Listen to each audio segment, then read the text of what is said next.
And it is time for the opening crack, the side show to the D&D show we normally do, where we taste and we rank some beer. How are we tonight, fellas? Ooh, I'm excited for Beautiful. this one. What are we drinking this evening? So tonight we have the Michelada from Noses Brewing Company, which is this one is a collab with The Real Dill. The Real Deal. Ooh, a pickle place. A pickle company. Pickle company out of Yeah, Denver. out of Colorado. Broomfield, Colorado. Nice. Breweries and oh god, this is Brewer. confusing. The brewery is in Broomfield. The pickle company is in Denver. Yes, Broomfield is a suburb of Denver. Don't it's over there at somewhere. me in the comments. Oh, man. This is delicious. Oh. Mm-hmm. We might have a new number one on my list. I love this. This is really good. Yeah, I think there's a little left in there, Russ. Oh, jeez. Thank God. So let's talk about this can. What we're looking at a can here for the Michelada. So they have a call out on there for the Real Dill Company, Real Yep. Dill Pickle Company. It's looking like a Bloody Mary. It does. In a true Michelada style, like in a margarita glass. Oh yeah. And as we said, this is by Noses Brewing. Did you notice that the 4 looks like a nose? So you should totally go Well look that done. up because that is pretty dang cool. Or as they would say on Dungeons and Daddies, ding, that's pretty ding dang cool right there. Who is it that says that? And I can't think of his name. Dang it. Anyway, there's some pickles, some peppers, some dill, some flames on there. Yeah, I like the flaming serranos on the side there. That's pretty sweet. That is really cool with the limes down in the corner. I mean, I think they live up to like what you think a Michelada would be. It's like they try to really represent that there, which is nice. I appreciate too that they have call outs to there on like what hops they used in this and like the grains and things too. So if you're interested in that kind of information, it's all just right there on the can for you. I love that. I do wish more breweries would do that because it's like, Yeah. how do you get anybody familiar with like the several hundred varieties of hops that are out there? You if you have don't to tell go them to what it their is? website. Yeah, You're right, exactly. Yeah, that's a good point. And maybe that's the point. I don't know. But I like the fact that it's on the can. So you can find Four Noses Brewing at fournosesbrewing.com. And as we mentioned, they're out of Broomfield, Colorado. This is a lager. And what taste profile are you guys picking up on this one? Well, I mean the fact that it has a maize base in it for its malt, so you don't pick up any of the malt flavors. Matter of fact, not sure we pick up any beer flavor in this. It's No. a beer? Exactly. You're right. This is tomato beer, or red beer, as some of us call it. This has tomatoes, serrano peppers, lime, and spices. This is more of a breakfast brunch beer. Ooh. Yeah. That would be amazing. Oh. Hair of the dog. Like last time we talked, we had that spicy pickle beer, and this is like a cousin of that. Like it's still in the pickle world. Yes. We've been having a lot of pickles lately. But this one, that one you didn't want food with. You needed to have it sipping by itself. This one would go great with anything. Like this is a great one to eat with a brunch, Yeah. fried chicken, whatever. Yeah. I think this is a good in between of the pickle beers we've had. It's like the spicy pickle fight that we had. The last opening crack was like too much spice. It's like it was good, but it's like you're not gonna be able to sit there and really drink that with food. And then the first one we had way back when the dill pickle beer we had that I believe was from Zipline Brewing. Yeah. Almost a little too much pickle in it. So it's like it had that brininess. It definitely tasted like pickles, but that's where we could also see that turned off some people. And this is like in the middle. This is a good, drinkable pickle flavor. Has a little tomato in it, but that doesn't turn me off. I mean, if you're a red beer drinker, this is right up your alley. But it's not just a red beer. It's also peppery. So Yeah, it's got right. the It's serrano peppers in it. got that in there. Yeah. I think it's super balanced. Like what they tell you is in this beer, you pick up on. Like you pick up on the peppers, you pick up on the tomato, you pick up on the dill, but it is all balanced well to where you can actually taste those things. And Right. it's still a beer in the background too. It's Right. probably the most subtle part of it is being a beer. Right. And I think as we've had a few drinks of this already, and it's like as it's warmed up a little bit, I do taste a little bitterness on the very tail end of it.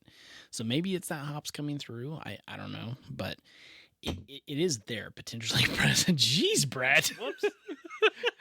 I was trying to He's had decide 2 of these already. if it's I the wish. if it's the hops or even just like a little of the acidity of the tomato potentially too. Oh, That could be, or I'm the not sure. limes. Yeah. I thought about that too. Maybe it's the citrus coming in there at the end. So not a super strong beer. It comes in at 4.9%. As we mentioned, is a lager. Um, not not a lot of hop flavor, not a lot of yeast flavor. The maltiness isn't necessarily there. We hit on a lot of that color when we poured this out. What does this look like? It's a red orange. I mean, it's a red beer, and so like while it's not like super tomato forward, it comes out red orange-ish color, typical Michelada style. Yeah. I would say if we want to talk about mouthfeel really quick, I really liked how you just said that like you can pick out all the flavors because I think that's very true. Like you across your palate, you see all those things, and you are 100% correct. You can pick out every single one of those flavors they say that are in there. And it's like layers. It's like it hits different parts of Yes. your mouth. It even goes up to your nose a little bit. Yep. It's an experience. I love too that it's still light though. Yeah. Like, you taste all of those, but it Yes. doesn't just like sit heavily on your palate. It doesn't have a dirty finish. Like you get a little lingering pepper flavor, but it's still really nice. And it's very gentle pepper, Yeah. which I like that. It's like Oh, yeah. I don't mind the heat being back there, but I don't want it to be like, oh, I don't know if I want another drink. Like this is like I want another drink. This is the flavor, not the heat. Yes, Yes. absolutely. The flavor of Serrano's, but not the heat. And they really don't point it out, but they do say that there's pickle brine in it, obviously, but that salt in there helps just accentuate all those flavors. Like it's there, you taste it, but you wouldn't pick it out as a flavor, but it definitely enhances it, and I love that. That's true. So bringing this back into D&D, where would we find this in Faerun? Well, I went with a very generic location for this one, just because I wanted it to be in a city. So I went with Waterdeep. So that one's not very exciting, but you would find this beer called the Pickled Pixie Potion, Ooh, going with the alliterations tonight, love it. at the Dilly Delight Tavern. Because I needed 2 more D's in there, apparently. The Dilly Delight Tavern. They pair this beer, though, with their Mystic Brine Bites. I'm sorry, I can't do it with a straight face. There's just too many things in here. I'm just gonna stop there and be quiet. But this is an amazing beer you would find in Waterdeep, so go do it. At the where? At the pub is the Dilly Delight Tavern, and you're gonna ask for Double D. the Double D. That's what they call it. Down on the docks. You go to the Double D on the docks, Oh no. and you ask for the Pickled Pixie Potion, Okay. which may be made of pickled pixies, but they won't tell anybody because they say it's a secret recipe. So Sounds like Yeah. abuse, so we won't talk about it. yeah, it's fine. So I am changing it up. I'm not going to a pub. I'm going to the hottest new brunch spot in Neverwinter Oh, as Helms Hold Hearth and Hop. It is a mouthful. Whoa, yeah, that's rough. Helms Hold Hearth and Hop. They're probably gonna have to rename that because that's. But it is only open in the morning, so all the hungover people in Neverwinter, they wake up, stumble their way to Helms. What did I say? Helms Hold Hearth and Hop, and they Helms. order the Hair of the Beholder. Ooh, I love that. I do Yes. like that. So the Hair of the Beholder also goes really well with their signature breakfast, which is Helm's Helmet of Hash, which is a hearty corned beef hash with poached eggs and hollandaise sauce. Jeez, he's coming up with menus for. I know. Yeah, Does this place closes at 2 like any good respectable Absolutely. brunch place? Okay. Yeah. As long as you're seated by 1:45, you're You're good. good. you gotta wake your ass up. Get down there. Helm is calling. All right. Well, I'm calling this one the Bloody Bard. Ooh. Okay. And there's a story behind it. But the Bloody Bard is served in the Gilded Keg Tavern, which is located in Rogersheim. It is on the Moonshae Isles. It received its name because years ago, a brave lad saved the town from a kraken by speaking it to death. So the grateful townsfolk created this special brew in his honor. They used spices and local fruits to capture his fiery spirit and bold personality. Thus, the Bloody Bard was born. Or brewed. I like it. Ooh, very nice. I like it. That's all I got. Acceptable. You pass.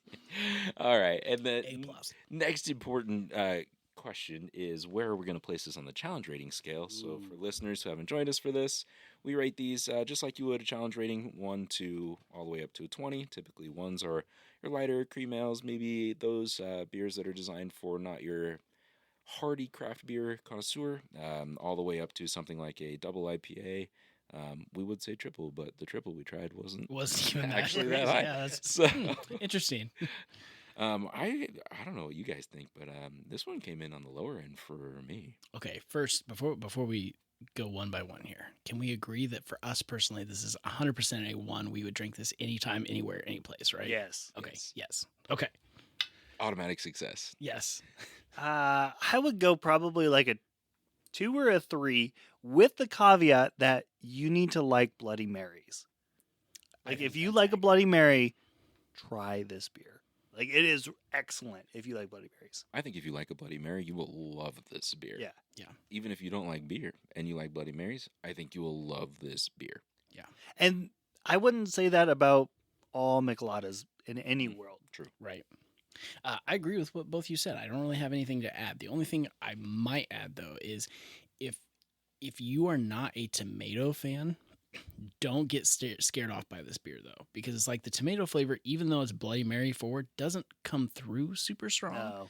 So I'm not going to give it extra for that. I would probably give it a 2 or 3 as well. 2 or 3. Phil, what was your number? We'll give it the 3 instead of the 2, mainly because if you're not into like spiciness either, there's Right. just like a lingering spice there. If you're not used to that when you're drinking beer, it might turn you off. But it's not a beer spice. It's a spice.